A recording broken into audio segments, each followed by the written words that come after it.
And let me share screen. Share screen.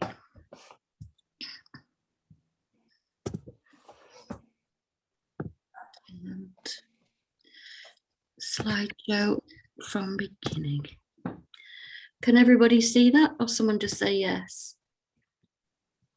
Yes. Yeah, okay, cool. I'll put my glasses on. So one of the things that it's really important to do when you start on your journey with the small j and the big J is to create your landscape in both worlds. So as I've said, start to connect to the land around you where you're living. The spirit, I'm sure most of you already will have done that, but connect to the spirits of your land and connect to your ancestors, wherever they come from. You know, like if often when you come from Ireland, you'll bring your spirits with you to wherever you are. And it's the same with Iceland and with a lot of the Scandinavian countries. They believe that their spirits travel with them.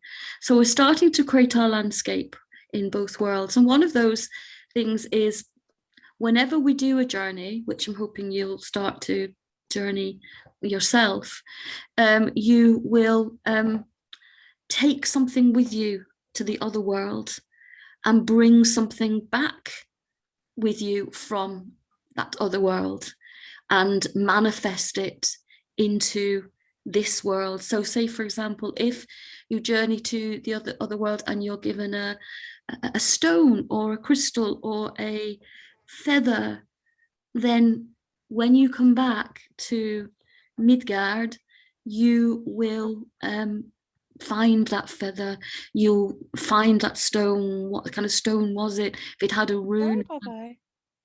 And you will then bring that back into this world. And so what you're doing is then you're creating the bridge, like we've got the bridge here, but you're creating that bridge between both the worlds. And as I said, don't forget to ask any questions at any point. Now, you probably won't recognize these things, but these are little idols, little stone statues that were on an island near where I grew up. I grew up in, I was born in Cork, but grew up in Monaghan, which is close to the border with Northern Ireland. And there's an island there called Boa Island, two islands, one's called Devonish and one's called Boa, because around that area there are lots and lots of islands. And on one of the islands were these little stone men with two faces. You can't see on this one, but they're like two faces. They're probably around 5th century CE, but could be older. There are two that stand and there are some broken ones. And nobody really knows what they're there for. They believe that there could be memories of older gods. They could be wights of the place, like all the she, that memories of the older spirits of the land. And for a long time they were called Janus heads, as in the two-sided, two-headed. But they're older and they can't be Janus because the Romans never came to Ireland. So these are early or probably pre-Celtic, although some of them are dated around the 5th century CE. And I'm just showing you these because there's another one. I grew up close to this island, and we would often, as children, you'd often go across in rowing boats, and the mist would be coming down on the land, and you'd see these heads just rising up, the heads of these little figures rising up onto the island. And I never knew as a child, because I was brought up a Catholic, but there was always something special, something mystical about these little beings. And although you haven't got that around you, I'm sure there are other special places around where you live. And I forgot about these little creatures for a long time until I started returning back to native practices, so native Irish practices, and then becoming a heathen, learning more about heathenry, primarily heathenry with Anglo-Saxon heathenry, so the earlier heathenry, and then the later sort of Vikings. but I found some strange connection that I just were just there. I have some other pictures. This is an image of something close to where I currently live. This is it's called Pikestones, and it's an old burial mound. And it's one of the largest in the country. It would have been. It's vandalized now. This is all that's sadly left of the burial mound. It would have been about 45 meters in size. So it would have been a huge burial mound covered with grass and stones with an entrance, and some skeletons have been found there. And the bones have been removed in the museum, but the remnants of it, which is this, are still there. It just takes me about 20 minutes to get there, and I often drive to that place if I want to commune with the ancestors. And anybody who's interested, this is in my book. I'll talk about my book later. And we sit out there, we mound sit, and link into the ancestors of the place and journey into the land. So even though this land that you're looking at will probably never had any Seither work done on it, it will have had other journeying work, other people communicating it with the land and with the spirits of the land. So my journey would be into talking to the ancestors of and the spirits of this place, even though this isn't in Iceland. This is close by to this one, and this is another burial. It's a tumulus burial mound called Roundloaf, and it's not been excavated. You can see it's still in one place. So it's a man-made mound. There could very well be bones within there. It's not been excavated, and again, off you see how people have climbed up there. We would walk to the top, though you might be able to see the tops of the heads of some friends on the other side, and sit up there and go into the land. So your journey, you don't need, I'm trying to explain to some people who think they have to go to Iceland or you have to go to Ireland to connect with these places. Your journey can start wherever you are. You can go into your back garden or go to a local site and do your journeying where you're just sitting, meditate and go into the land. This is called Fairy Dell. It's a place of where lots of people claim to have seen the otherworldly beings, seen the whites, seen spirits, seeing what some people would claim as fairy beings, and lots of, you can't see, but as you walk down the steps, lots of people have left little statues there and little offerings to a place that has that memory.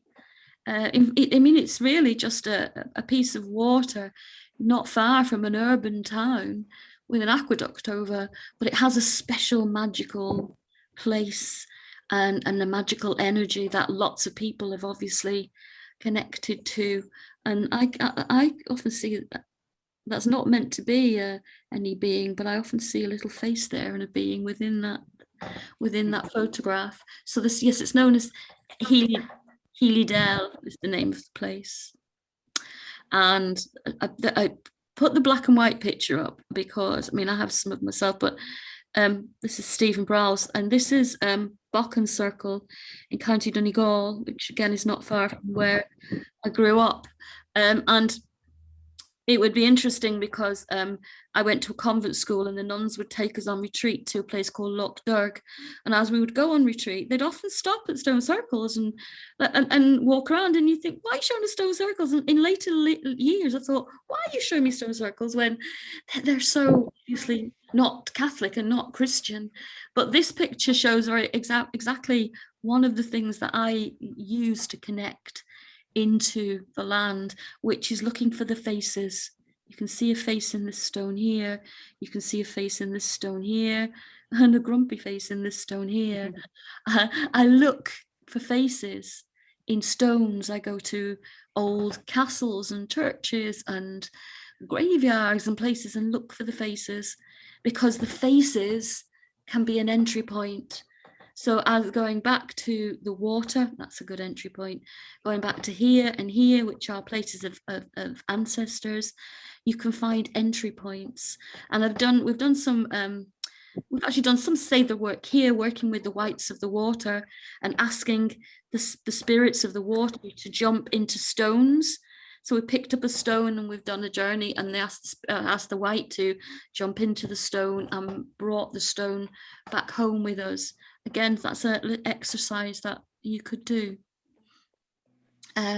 Yes. So that was just a little bit of an introduction about entry points, and entry points that I've worked with myself, and that might give you some hints for entry points for you. Now, the next thing is important to start to learn, which is on our path to working together as a Saver group, is understanding the cosmology more of the 9 worlds. And what I've, as an art historian, one of the things I did was I went back and I learned to find all different old images of what different people had considered as the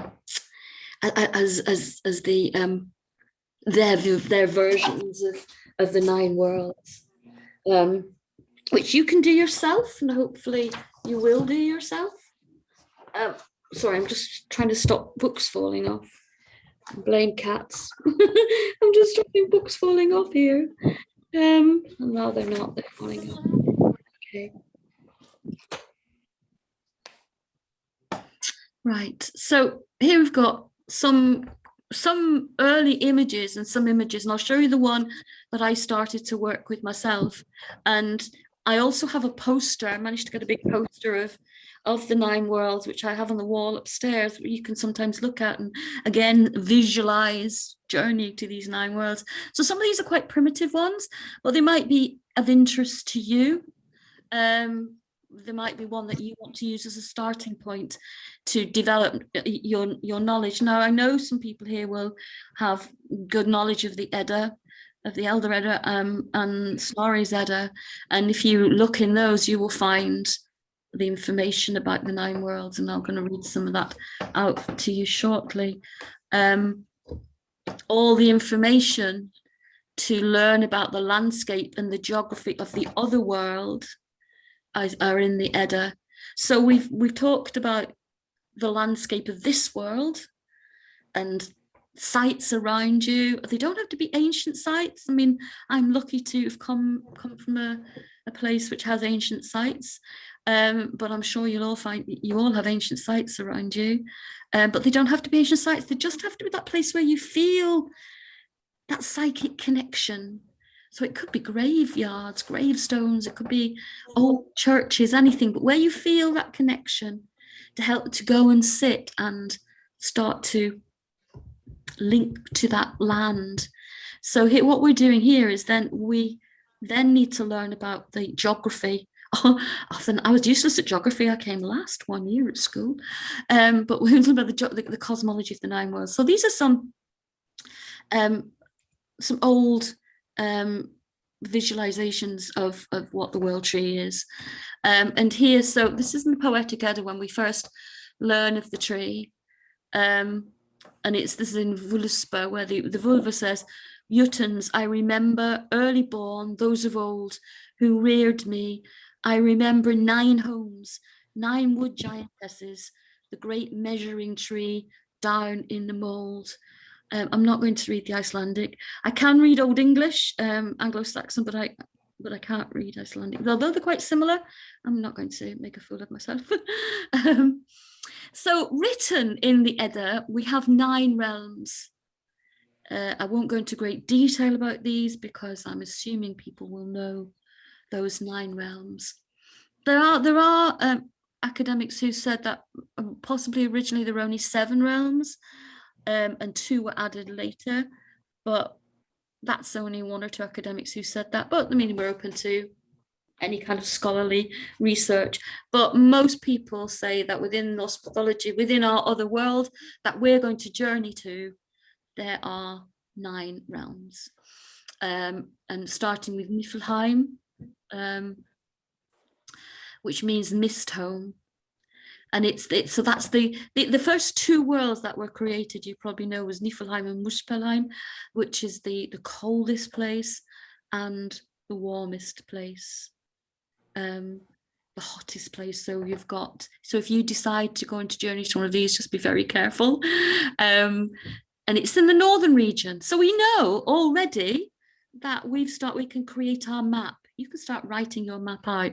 So in the northern region of Gununga Gap, we have Niflheim, the darkest and the coldest of the realms. And Muspelheim, which is ruled over by Surtur, who you know of, that's the burning hot place with lava, flames, and soot, and it's the home of the fire giants, fire demons. I personally have not journeyed there, and I don't think I want to. There are certain places within the worlds that I haven't been to because we get warnings about them and we don't go. But the more you work with this, I can't tell you what to do and what not to do. It's just I don't particularly want to meet up with Surtur because he hates the gods. He's not he's not that keen on humans either. And then, of course, there's Asgard, which everybody knows of, home of the gods, and there's Odin, and in Asgard, there was this constant battle with the Vanir, and we'll talk about that in a short while. But you all know, probably know as much about Asgard as everybody else. So, and inside at Gates of Asgard is Valhalla. So there's a way to get to Valhalla from inside Asgard. So again, we've got a bit of a geography there. Inside the gates is Valhalla, and that's where the ones, not just the ones in battle, so it's not just ones in battle, it's others who are chosen to go to Valhalla, and the other half goes to Furtwängler, which I intend to go to because that's where all the cats will be. And Midgard, which is where we are. And that's in the middle of the world, below Asgard. Some people see the Yggdrasil as horizontal and some see it as vertical. I personally see it as vertical. So I have at the top of the tree, we've got Where are you going? We've got Asgard. Somebody talking with cats there. So the cats are going to go with wherever they go. I want to go. The top of the tree with Asgard and Vanaheim, and then Midgard is in the middle, and then we've got all these various routes that go out to the different worlds. And Midgard and Asgard are connected by Bifrost, which is the Rainbow Bridge, and Midgard's surrounded by huge oaks, and that's impassable. All this is written within the mythology. This is not things that any of us have made up. This is what our Scandinavian and Norse ancestors believed. So their geography was very clear. And I'm saying this because if anybody's done any core shamanism before, that sort of fraught with difficulties, with core shamanism, you don't journey to a specific realm. You would be guided down a tree or down some steps, or I've done some work with core shamanism before, but it's all you go where you want to, and some people end up on different planets and wherever. You're not going to the same place together, you're going just to wherever you're guided to, and that's a big difference between what we're doing and what people would know as core shamanism or core shamanic work. And then we've got, carry on with the realms, we've got Jotunheim. Jotunheim's another place I probably personally wouldn't go to, because they don't like humans, like the dwarves don't like humans. But it's important to know about them and to know about their land and their landscape. So this is all gathered from information that I've looked at in the Edda. So it's like dense forests and snowy regions, and it's at the outermost shores of the ocean, and there's no fertile land in Jotunheim. So I can visualize that landscape. If I want to go, or if I want to go near it, I know what that land is going to look like. And it's really important to know what has been written for so long about what that land looks like for you to learn the geography. It's if you were going to go to another country, whether it's Europe or Africa or Asia, you would learn about the geography of the land. You'd know what places to go to, what places not to go to. Oh my goodness. Can whoever's unmuted, could you mute yourself, please, if you don't mind? Well, someone's talking there. Please, if you wouldn't mind, just mute yourself. Thank you. Yeah, and then we've got Vanaheim, which, as you know, is the home of the Vanir, and they're older gods. In historical research, it's believed that the Vanir were the gods that were worshipped before the Aesir. The Aesir came from the east, so they're the older nature gods, the gods connected to the land and the landscape, and they're the magical workers. And we would look to the gods of Vanaheim in our Seidr work, in our magical work, because they are the weavers of the magic. And there's nothing written really where Vanaheim is located or even what it looks like. I've looked through quite a few texts and we haven't really got a description. So I like to think that in my mind, they're sort of further up the tree, but not as high up as the Aesir, but they are between Asgard and Midgard. That's how I see them, but that's up to you. You know, you can, again, you're creating your geography. But we know that Njord, Freyr and Freyr moved to Asgard as a token of peace at the end of the war. And we know that Huni and Mimir moved across to the Vanir, which I'll talk about a bit in more detail shortly. And then we've got Ulfheim, which is the home of the Light Elves. It's written that they're next to the Asgard in heaven, ruled by Freyr, which is quite interesting because Freyr is one of the oldest gods. He is mentioned, and he's one of the very few gods that is mentioned as being worshipped by the Anglo-Saxon heathens. And Anglo-Saxon heathens was sort of earlier, around about 5th century. So and of course he'll be older than that because he's a lord of the forest. And they're gods of nature and fertility, and they will link to the whites of the land.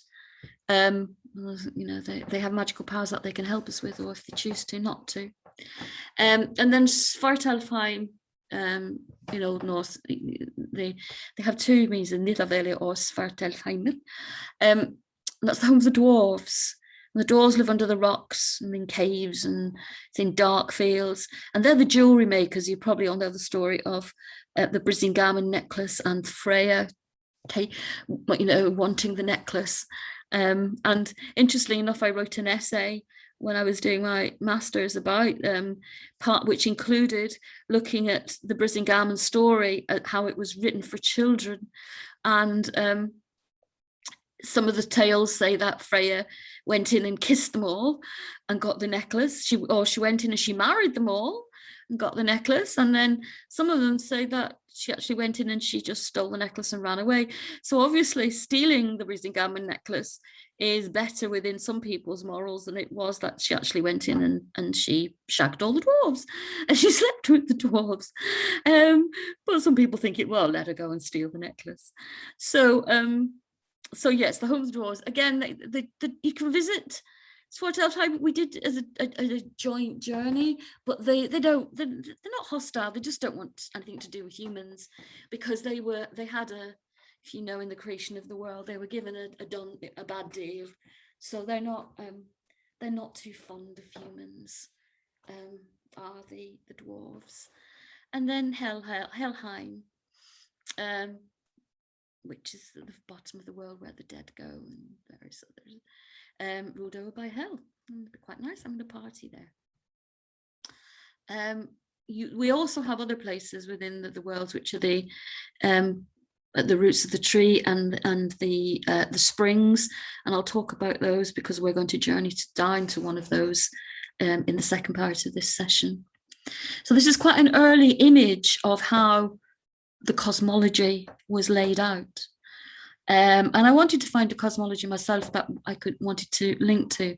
So this is Rydberg's reconstruction, and Victor Rydberg did an awful lot to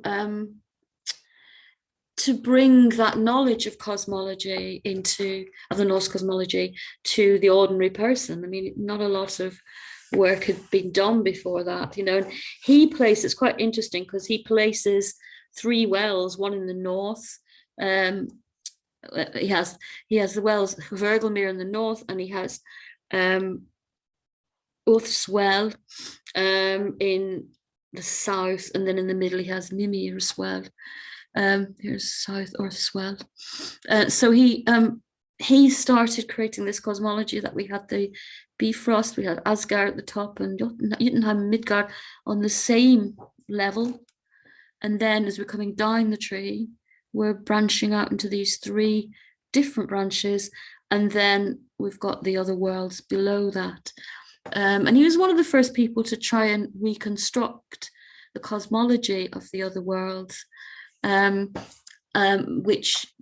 which has been taken up in recent years and looked at and reconstructed and written about, especially people who are trying to find the real places on the land that are from the other worlds. You know, so there are places within Iceland where it's believed to be Jotunheim. It's believed to be where the giants came from, and the land of the elves and things like this. This is from an Irish manuscript, Saga and History Not, but looking at Iceland, and Jonas Christensen. And as you see, he's made it a bit more like a cone. So we've got Asgard at the top, and Jotunheim and Midgard, and then down at the bottom we've got these sort of differing worlds, but still we've got 3 springs. And there's Hell's world. And then there's the dwarves, and Ithavellir in you might know in mythology was the place where the gods languished. You know, it was the place where that the gods loved being there, and they languished there before the world, the upper worlds were created. So they had like their carefree existence. Here, that's written about, and that's prior to the rest of the worlds being created. So this is it's a bit reminiscent of Eden. So I take it with a pinch of salt, because some that's written about it does sound a little bit like Eden, and we're seeing everything really through the eyes of Christian writers at the time, even though they're based on much older texts. This is Paul Henri Marat in 1748. I quite like this because I just like the globe and the tree, and then this little Bifrost going down, and the tree underneath, because I see the tree as, you know, I can climb down it. I climb down the tree and I can climb up it, and there's always something to help me, because I'm not a good climber. I'm only 5'1", so there's always things to help me climb and to help me get down within this globe, to journey down to the 3, down to the well. So I'm a visual person, so I quite like having these things to help me understand and help me visualize. You might find different ways yourself. And that's Magnusson's, which is very similar. And Wheaton's in 1844, he did quite a lot of scientific work around them. I said, I'm not going to go into detail with these. You can find out, you know, this will be in the recording. So if you want to look at it back, you can find out about these different writers yourself, and what their views were of and where they thought the different places were in the other worlds. Here we have Valheim, they're just below, which is kind of where I have Valheim, just below Asgard and just above Midgard. And they have Ithavollur further up, which isn't written in the text. It was said it was further down at Utgard, the outer world. Anyway, let me just carry on. And as I mentioned last week, I wanted to just quickly mention about Dietwald Doblius, because he was an illustrator. Absolutely, and I've got the poster of this This is his poster with the tree, and it's one of the first ones that show, the birds at the top. We've got like a falcon and a little bird that's not specified, but a little bird that sits on the top, and also Ratatosk. I've got Ratatosk somewhere going up and down the tree, and this talks about the different things that's included Yggdrasil. And as you can see, it was 1962 to 2021. He died it's just over a week ago now. Well, I did the session last week, and he only died 3 days before that. So he died, and he died of COVID. He died of the virus, and I just thought it really important to remember him. And if you want to look at his artwork with regards to Yggdrasil, please do. And these are some more of his illustrations. Very clear, very beautiful illustrations, showing us like Midgard of the men, and Niflheim and Helheim with the skull, and I like the drawing of the giants, the frost giants, and the dwarves here, the dwarf in this one. So he's broken up this world further, but he has this vertical tree with all these different sort of lands going off, and it's just beautiful. And also he has what's in the north and what's in the south, and this is another one of his. There he is with his little giant, and the Utgard. So so I just wanted to mention him, and do look up his artwork, and some of his images might be something you relate to. As I said, you can get that one as a poster. So this is the image that I worked with initially to help me understand the geography of the other world, of the cosmology. And it's Kevin Crossley Holland, who you might or might not know, has written some excellent books on Norse mythology, Irish mythology. He writes about Norse and Celtic mythology mainly. But I saw him speaking a few weeks ago, actually. He's quite elderly now, in his 80s. He's just got a new book out. And this was the image that I came across this is one of his books for children called Viking, with an exclamation mark, Viking. And it's quite clear I quite like it because it's clear to me where I can journey to. So we've got the falcon with the little bird on the top. I've got Ratatosk, and I love Ratatosk because I love the fact that all he does is run up and down the tree, like insulting Nithog, and then just taking more insults up to the birds and taking them back down again, to show like the gossip of everyday life. And I love squirrels. But you can see how you can journey down. So if we go, we've got the stags gnawing at the foot of the tree. And we can journey down the tree. So if we go over here, we go, it's a bit like snakes and ladders, to Havergalmere Spring. And if we head this way, going past the land of the light elves, we come to Mimir's Well. And then here we have Urth. So Kevin Crossley Holland has Mimir going off to the left rather than down the middle, which is how I see it. And interestingly enough, Tanya asked me the other week, how do you get to Mimir's Well? And I said, well, I go down the tree and I turn left and I follow a path, and it's just a bit past the elves, and it's there. And she said, that's exactly where I see it too. So it's interesting that we both see Mimir's Well in the same place. Don't worry if you don't see Mimir's Well there. It can be wherever you visualize it, as long as you start to learn to fix your cosmology. And then, as you can see, you can journey down here, and then there's Valhalla and Vanaheim and Midgard. There's our middle world on this world, and so on, down to the very bottom of the world with Nidhogg and Niflheim and Hel. So this was the one that I related to the most and helped me when I was trying to find my geography. Now, you don't need to have a map if you don't want one of these maps, but it just helped me because I would get confused otherwise. And also, if I don't have something to visualize, I'd probably end up doing something like you do with course shamanic work, where you just go off anywhere, and it could be just in your realms of imagination. if you want to look at more images and want to know more about the cosmology, I reckon the site germanicmythology.com.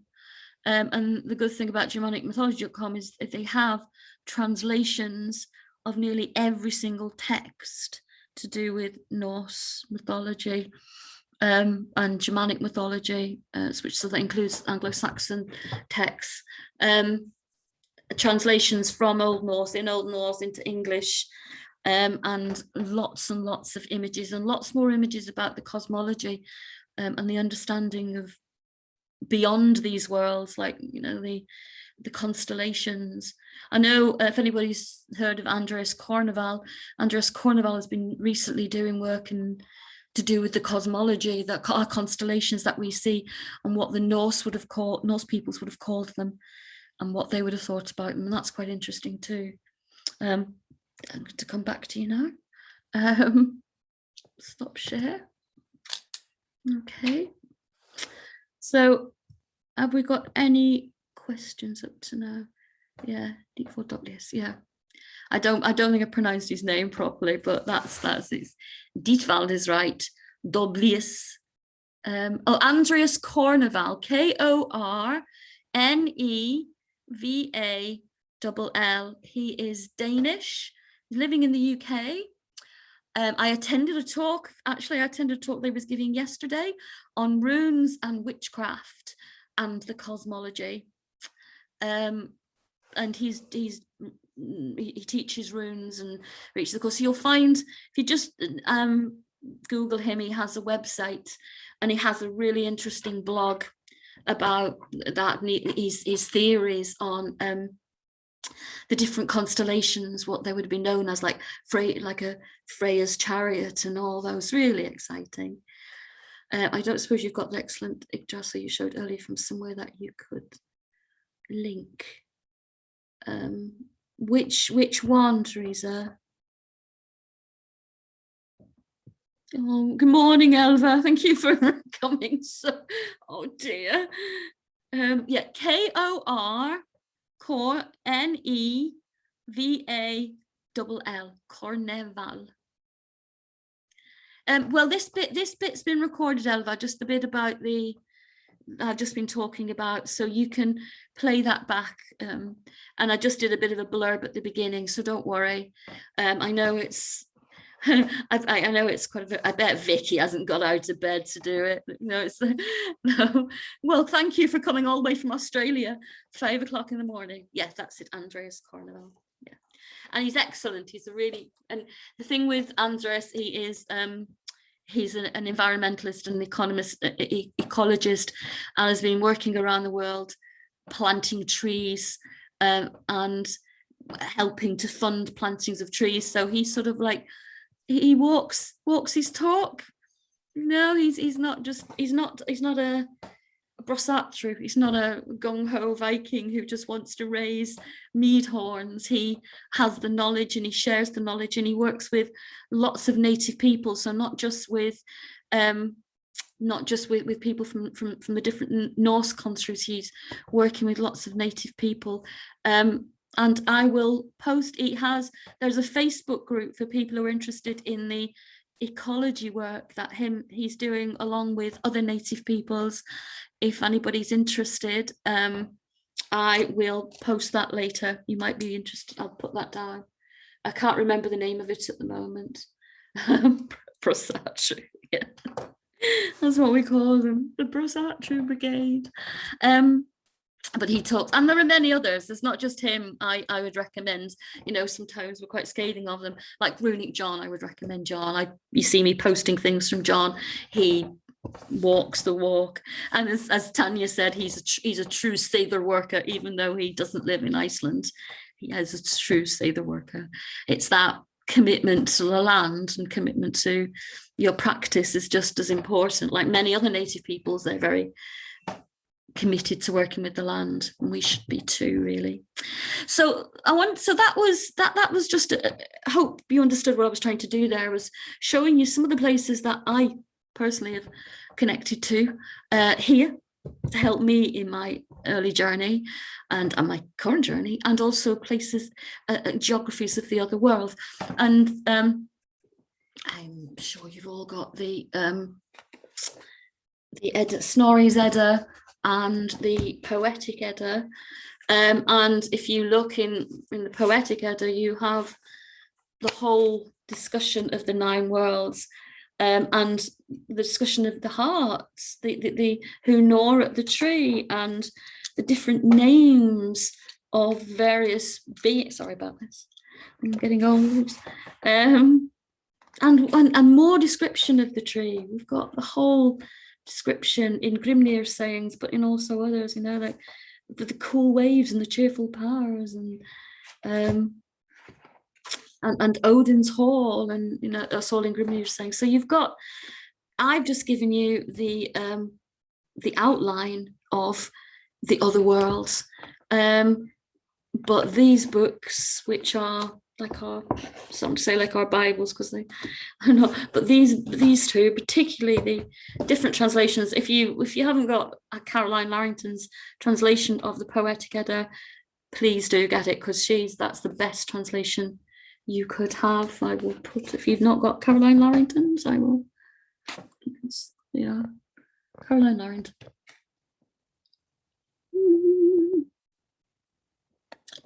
That up properly here. There are many translations, and some quite interesting ones, you know, like the gorgeous Jackson Crawford. She says gorgeous Jackson Crawford, but these are probably the best, and this is the Everyman version. So these were 2 of the earliest copies. I've got lots of copies of the Edda of different versions, and this is the Everyman. So this is Anthony Fawkes, who I actually met, who did the translation of this one, but this is the Everyman version of Snorri's Edda. And in both these, you've got descriptions of the trees, descriptions of the beings in the trees, of different peoples and the different beings in the different worlds. So please do read them. You don't necessarily have to learn them off by heart. I know some people do. Yeah, Asta, these are the 2 translations that I would recommend. These 2. So Caroline Larrington, but it's Larrington, L-A-double, it's Caroline with a Y. Yes, I can type the names of the authors. I stupidly didn't think of that. Caroline, oh, sorry, Caroline. Larrington. She also wrote a really good book. If you're interested in, I know it's not do with, say that if you're interested in the Green Man, Caroline Larrington wrote a really good book on the Green Man, and hers, and so I would recommend that. Hers is the Poetic Edda, and the Everyman version, which is edited by Anthony Fawkes. Anthony Fawkes, and it's W, I think. It's Fawkes with a W. Pretty sure it's, oh no, it's a U. Fawkes, which is, then that's Snorri's Edda. But buy other versions. I've got loads of different versions. I've got the illustrated versions, and the illustrated version also has helped me. It's got lots of historical images in to help me sort of follow the other worlds. But these 2 are the better ones, and they're the good ones. They're good because they've got really comprehensive introductions. The introductions will talk about how, you know, what the meaning of the Edda, and what he thinks the actual true historical version, not just the mythology that, you know, he believes that the Aesir means of the east, they came from the east and supplanted the Vanir gods, who were the nature gods. And Caroline Larrington's got a really good introduction, so I'd recommend those 2, but there are many others versions. And if you go back onto, like I just said, if you go on germanicmythology.com, you'll find all the historical versions. There's the very first children's book was there. That was by 2 sisters called, I think they're called Pretty, their surname, in 1863, and that was the first attempt to write the sagas and write the myths for the children. Which is quite interesting as well, that tell the stories to the children. So yeah, look at germanicmythology.com, but also those 2. Now, yes, so what we're going to do, we're going to have a break in a minute, just for me to let Gerald in, who's one of my cats, and then we're going to do a journey. So I don't know if anybody has done a journey with drum before, but we're going to do a journey with drum. If you, I don't know if you can see, but if you look around my room, this is one of my rooms. I've got quite a lot of drums on the wall. Some of them I've made. This one I've made. Various drums that I've made there. And also to the other side, there's some more over there, and that to me, that represents Frey and Freya, because it's the Lord and Lady of the Forest. I don't know if you can see the picture, quite those two, but they're two wall hangings made by a friend of mine called Wendy Andrews. If anybody wants to, there you can probably see that in the light there, because it's a horned god and a horned goddess, and that's how I visualize Frey and Freya in the forest. And they're made by Wendy Andrews. Oh, I'm sorry, Nana just woke. Yes, well, yeah, Wendy Andrews, that's it. Wendy Andrews, and her website's called Painting Dreams. Sorry, I'm not very good in typing these things. So one of the part of my training was that we had to make a drum. No, this isn't this. I made this one, but my first attempt with Runic John, I was too keen, so I made this drum, and you're supposed to leave it to dry. So it was deer hide, and you're supposed to leave it to dry away from radiators. And me stupidly hung it quite high above radiators, so it now looks like an egg. It doesn't look like a round drum; it looks like an egg. So that's hung up in the other room, and I've got painted some deer on it. It looks very nice, but and it sounds okay, but it's just very difficult to hold. Now this is goat skin. Now I'm a vegan. So it's quite important for me, if I use, I didn't kill the animal, but if I use an animal like this, I only use them in ritual. I do have vegan drums, not that I've made, because it's difficult to make, but I've got vegan drums that, say if I go out with a group of people and we do a celebration or ritual, I'll use my vegan drums. So I only use the hide ones when I'm doing some kind of ritual or something special. So it's got a crow on. It's meant to be a crow, not a raven. I specifically put a crow on because I dance with a side called Stone the Crows, and we kind of shapeshift into crows. And it's got the Valaknut, and it's got the runes, the Elder Futhark, and on the back of the drum, I've got these little parcels which I've collected different things in. Some have got stones in from places I've been to, and a few crystals and ashes from, not human, but ashes from the burning of the fire. So I've got things like that. So if you ever get the chance to make your drum, please do. The good thing about this one is it's light, and if I'm drumming for more than 20 minutes, you need something that's quite light to drum with. So we will do a journey, and I'll explain a bit more after the break, but it will be a steady beat. I will guide you into the journey, and I will give you a sign for when we come back, but we're all going to go to the same place, and we're going to journey to Mimir as well. No, I assumed last week that everybody knew who Mimir was, and maybe I should. And then Pauline said, "Oh, someone said, could you just explain?" So for people who don't, so if you know who he is, I apologize. I'm not trying to patronize you. It's just that some people might fully not know. So if you remember when I was showing you the pictures before, showing the images, that there were the hostage situation. So when Jord and Frey and Freya went to as hostages to the Aesir, there was a hostage swap, and Mimir and Hunir went to the Vanir. Now Hunir was like a really close companion, so it meant a lot to Odin to let him go, because he was a very close companion of Odin, and he was a very wise in counsel, and Odin used to ask him lots of questions, and he got advice from him. Whereas Mimir had lots of knowledge and wisdom, but was a bit more, well, prone to talk a lot. Just, I think is the word, prone to talk a lot. And when they had the councils with the Vanir, they both would say, let you decide. They wouldn't contribute anything. They were just saying, let you decide. And as Vanir was like the one there in these councils, the Vanir thought maybe he's just taking all this advice from Mimir, because Mimir was talking all the time, but he wasn't giving any advice. So they chopped his head off, but the head carried on talking, so it didn't stop. Now this is interesting because it's very similar to one of our tales in Ireland, and I think it's probably the ancient memory of an Irish tale, because in Ireland there's the god Bran, and his head was chopped off, and it carried on talking, and they carried it around. The soldiers they carried his head around and asked him for advice in battle. And in mythology now, it's believed that Bran is buried in England beneath the Tower of London. So if the Tower of London ever falls, which is if the ravens leave the tower, then Bran's head will be found buried underneath it, which is really interesting. It'd be nice to see the Tower of London fall just to get Bran's head.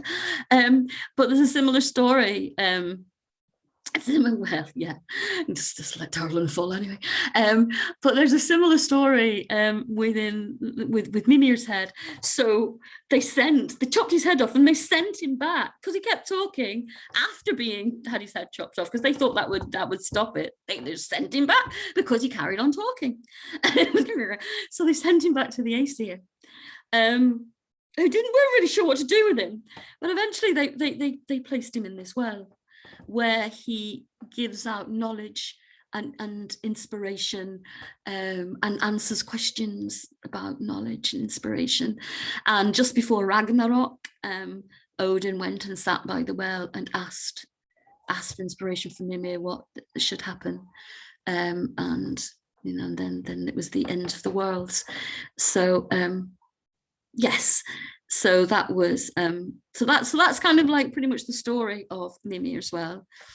Oh, there's my it's a version. I've just sent Pauline. I've just sent you the Everyman version story.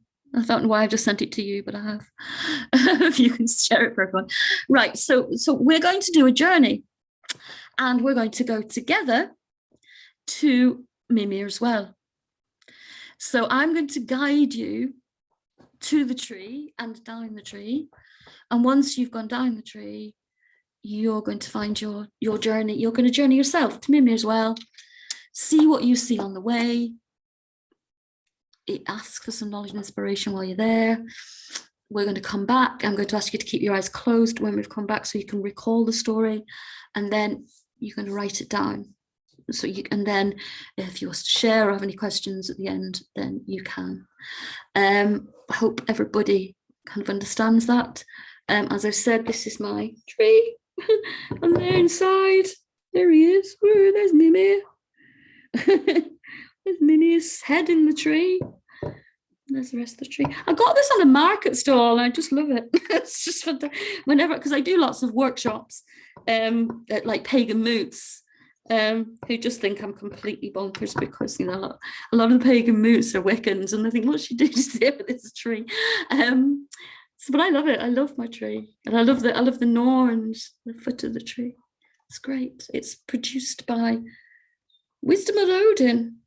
Hang on, if anybody wants to know, if anyone's interested in seeking this out, I'll tell you this, and then we'll have a 5-minute break. Just put my glasses back on. Handmade by Collectible World. So it's the legendary box collection of gods and men. And this one's called Wisdom of Odin. And it's made by someone called Alan Dickinson. Someone's going to type that. And then licensed to Collectible World, Artists Limited, Collectible World Studios Limited. Did you get that? Or do you want me to say it again? Anyone wants to, in case you want to check it out. So it's a legendary box collection of gods and men. And this one's called Wisdom of Odin. So there must be more in the set. Oh, I'll have to look at that. Alan Dickinson DICKINSON, licensed to Collectible World Artists Limited, and then Collectible World Studios Limited. So there he is. Yeah, Gods and Men, Alan Dickinson. Yeah, and this one's called Wisdom of Odin. This particular one, because he is hanging on. There's hanging on the tree. I know I hung on the wisdom tree. Okay, so we're gonna have a 5-minute break, and to get yourself in that different space. Usually for journeying, I tend to lie down. I can't lie down when I'm drumming, but so if you wish to find somewhere to lie down and cover yourself, please do. It doesn't matter if you're just going to sit. I wouldn't recommend if you're in a supermarket car park, don't lie down. Because I can see some people are outside. There's somebody in a car, so don't. Yeah, Kristen's in the car. Please don't go lying down in supermarket car parks, or anywhere else. Oh, that's nice. That's quite. I can just imagine you getting out and kind of lying in Walmart, or as we have an Asda, just on the floor and doing a journey. No reason why you can't do a journey, but you probably get arrested.